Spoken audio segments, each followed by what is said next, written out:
नमस्कार, आप देख रहे हैं गढ़ आवाज। मैं हूं महावीर सिंह रमन आपके साथ।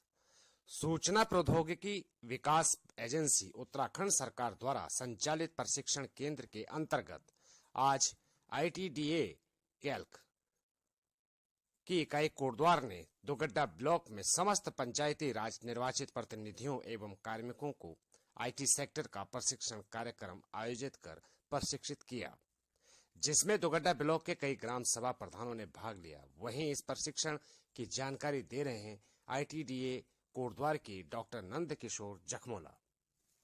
देखिए, इस समय पूरे उत्तराखंड में हमारे ITDA जो कि इंफॉर्मेशन टेक्नोलॉजी डेवलपमेंट एजेंसी,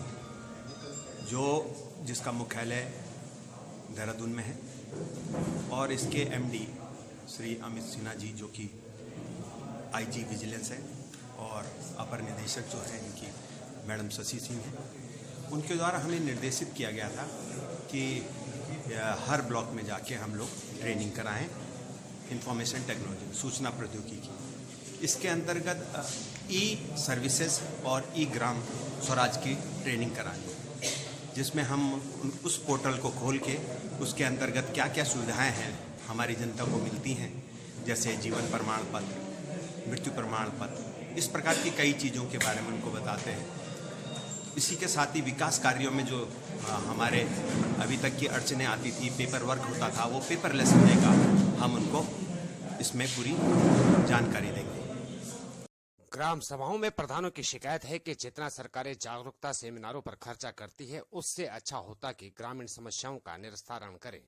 प्रधान संघ के अध्यक्ष सरदार सिंह नेगी का कहना है कि आज भी ग्रामीण ढुलान का चार्ज खरीद से अधिक दे रहे हैं। सर, मैं सरदार सिंह नेगी, ग्राम प्रधान धोराताल, विकास खंड दुगड्डा का प्रधान संगठन का अध्यक्ष हूँ। ग्राम सभाओं में बहुत दिक्कतें आ रही हैं, उनका समाधान कोई नहीं कर रहा है, और मैं आपका आभारी हूँ कि जो आप प्रथम पत्रकार हैं, हम तो पत्रकार ही बोलते हैं, अब मतलब उनको क्या कहते हैं मैं नहीं जानता, तो जो हमारी समस्याओं को आप सरकार के समक्ष रखना चाह रहे हैं, जब तक भौगोलिक परिस्थिति के अनुसार एस्टिमेट नहीं बनेंगे, गांव का विकास कभी नहीं हो सकता। एक फिर प्रधान को जो ट्रेनिंग मतलब हमने अभी उसका वाचन किया है, देहरादून में रखा है 5 स्टार में, उसकी बजाय प्रधान संगठन वो प्रधानों का समाधान की जो समस्याएं हैं उनको विकास खंड में वो बैठक रखनी चाहिए थी कि भाई तुम्हें क्या क्या अड़चनें आ रही हैं, तो उसमें हर प्रधान अपनी समस्या को वहाँ रखता कि भाई हमें ये परेशानी हो रही है। जैसे मतलब उदाहरण के लिए, किसी गांव में पत्थर का नामो निशान नहीं, किसी गांव में रेता बजरी का नामो निशान नहीं। अगर हम ये रेता खरीदते, मान लिया जाए 100 रुपये कुंटल है, तो वो मतलब हमारे गाँव तक 15,000 का बैठता है, 5,000 रुपये हम डंपर का देते हैं, फिर उसके बाद घोड़े खच्चर का किराया। तो आप सोच लीजिए कि मतलब कैसे करके ये एडजस्ट होगा। और ये मतलब बहुत पहले हो जाना चाहिए था, लेकिन कोई इस पर सुनवाई नहीं हो रही। अभी एक अकेला मोदी साहब कहाँ देखियो, मोदी साहब ने एक नारा दिया भ्रष्टाचार मुक्त देश का, फिर क्या था साहब, बरसात आ गई, बरसात बारात निकल गई। मतलब जिसके मुँह से देखो, चाहे पक्ष का है चाहे विपक्ष का है, जीरो टॉलरेंस, जीरो टॉलरेंस। तो सर साहब मैं इतना ही कहना चाहता हूँ, ब्लॉक से संतुष्ट, मैं ब्लॉक के हर कर्मचारी अधिकारी से संतुष्ट हूँ। उनकी मजबूरियाँ हैं, जो अड़चन है, जो सिस्टम है, उसके अनुसार तो वो चलेंगे ना।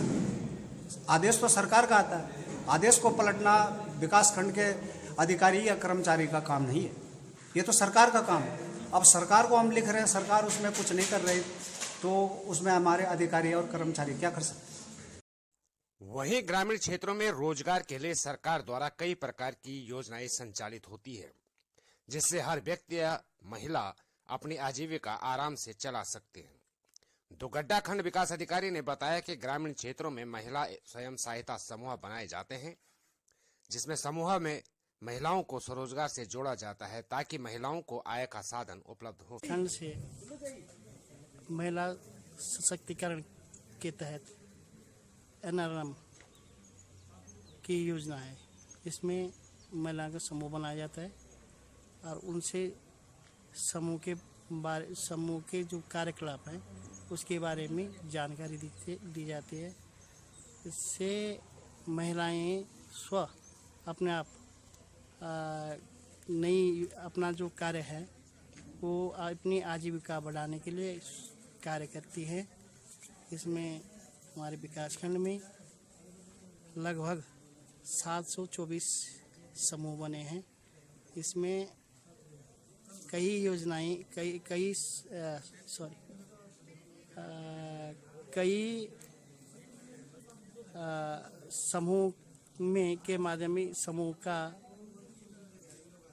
जैसे समूह के बाद जब समूह बनाए जाते हैं उसके बाद व्यू होता है।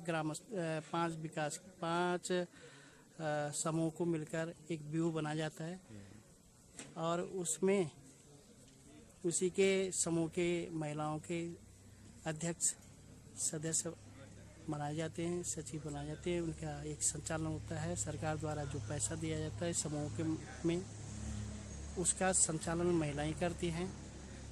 साथ में उसके बाद अगर हमारे पास जो समूह के बाद एक क्लस्टर बनाया जाता है और क्लस्टर जैसे हमारे विकासखंड में इस वर्तमान में 5 क्लस्टर चल रहे हैं और क्लस्टर के माध्यम से इन महिलाओं को स्वरोजगार से जोड़ा जाता है।